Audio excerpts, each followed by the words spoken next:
జనరల్‌గా ఉండే ప్రొఫెషన్ కంటే ఒక డిఫరెంట్ ప్రొఫెషన్ ఎంచుకున్నప్పుడు ఒక తెలుగు అమ్మాయిగా ఎలాంటి ఛాలెంజెస్ ఫేస్ చేశారు? సొసైటీ పరంగా గానీ, ఫ్యామిలీ నుంచి కానీ, ఫ్రెండ్స్ నుంచి కానీ, ఓకే. గో హెడ్ అని చెప్పేసారా? లేతే మనకెందుకు అలాంటి రెగ్యులర్ వర్డ్స్ విన్నారా?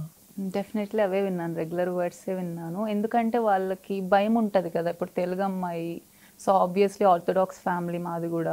సో, ట్రెడిషనల్ ఫ్యామిలీ కాబట్టి సో, అక్కడికెళ్తే చిన్నప్పటి నుంచి మనం ఇంట్లో పెరిగి అలా ఉంటాం కదా! సో, తనేమైనా ఫేస్ చేస్తదేమో, ఏమైనా ఇబ్బందులైతే ఇబ్బంది పడుతుందేమో అనే భయం తప్ప అంతకు మించి ఏముండదు. సో, కజిన్స్, ఫ్రెండ్స్, ఫ్యామిలీ అందరూ ఇదే చెప్పారు. But they know that I love this thing I'll do అని చెప్పి. ఇనీషియల్‌గా స్టార్ట్ చేసినప్పుడు ఎందుకు ఏదైనా జాబ్ చేసుకుంటే ఫినాన్షియల్ ఇన్‌కమ్ నీకు స్టాండర్డ్‌గా ఉంటుంది. ఇది మనకి ఎలా ఉంటుందో తెలీదు. ఫ్యూచర్ ఎలా ఉంటుందో తెలీదు అని చాలామంది చెప్పారు.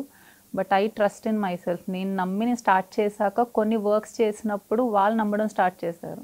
సో, ఫస్ట్ థింగ్ ఏంటంటే ఏదైనా ఫస్ట్ మనం నమ్మాలి. నేను ఏదైతే ఇమాజిన్ చేసుకున్నానో అది చూపించగలిగాను. తర్వాత వాళ్ళు నమ్మారు. మీరన్నట్టు ఆర్థోడాక్స్ ఫ్యామిలీ అన్నారు కదా! ఇప్పుడు మోడలింగ్ అంటే డిఫరెంట్ కైండ్ ఆఫ్ డ్రెసెస్ వేసుకోవాలి. ఆహ్, మన బాడీ ఎంత ఫిట్‌గా ఉన్నా దాన్ని షోకేస్ చేయటం అనేది ఒక డిఫరెంట్ థింగ్. దాన్ని ప్రొఫెషనల్‌గా షోకేస్ చేయటం అనేది అనదర్ థింగ్ అవును. కదా! ఈ ఈ ఈ ఈ బ్లెండ్ ఎలా కుదిరింది మీకు? లైక్ అంటే నాకు ఫస్ట్ ఆఫ్ ఆల్ కాన్ఫిడెంట్‌గా ఉండాలి మనం. 2 రకాలు ఉంటుంది. ఒకటి మనం ఎలాంటి డ్రెస్ ఏసుకున్నా దాన్ని 2 రకాలుగా చూపించొచ్చు. ఒకటి దాన్ని అందంగా చూపించొచ్చు, వేరే రకంగా కూడా చూపించొచ్చు.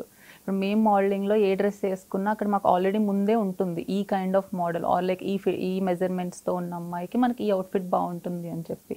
సో, మాకు స్టైలిస్టులు ఉంటారు. ముందు ఆల్రెడీ మాకు ఫిట్టింగ్స్ ఉంటాయి. మేము ఆల్రెడీ ట్రై చేస్తాం. ఏదైనా డిస్కంఫర్ట్ ఉంటే వాళ్ళు ఆల్టరేషన్స్ చేస్తారు. అంటిల్ అన్లెస్ ఒక మోడల్ గానీ, లేకపోతే వేరే ఆర్టిస్ట్ ఎవరైనా గానీ వాళ్ళు కాన్ఫిడెంట్ అని అన్న తర్వాతనే మేము స్టార్ట్ చేస్తాం కాబట్టి ఇట్స్ ఫైన్. నేను ముందే అన్నీ చెక్ చేసుకుంటాను. ఇబ్బంది పడిన సందర్భాలు ఏమైనా ఉన్నాయా? లేదు. ఇబ్బంది పడిన సందర్భాలు ఏం లేవు. నేను నమ్మేది ఏంటంటే ఇప్పుడు మోడలింగ్‌లో the main job for a model is to carry whatever you are given with confidence తోటి. మీకు ఒక హ్యాండ్ బ్యాగ్ ఇచ్చారు. దాన్ని ఫ్లాంట్ చేయమన్నారు. ఒక యాడ్ షూట్‌లో హ్యాండ్ బ్యాగ్ ఇచ్చారు. ఆ హ్యాండ్ బ్యాగ్‌ని నీ చేతిలో ఎంత అందంగా చూపిస్తున్నావు అనేదే మెయిన్ జాబ్ కదా! సో, డ్రెస్ అయినా అంతే. నేను ముందు కాన్ఫిడెంట్‌గా ఫీల్ అయ్యి నేను దాన్ని అందంగా చూపించగలిగితే 10 మందికి నచ్చి అది కొంటారు. So, main thing is confidence అంతే. ఇబ్బంది పడే సిట్యుయేషన్స్ వస్తే కూడా దాన్ని ఏదైనా చేసే థింగ్స్ ఉంటాయి. లేదన్నా కూడా దాన్ని ఎలా చూపించగలమో అలా చూపించడమే.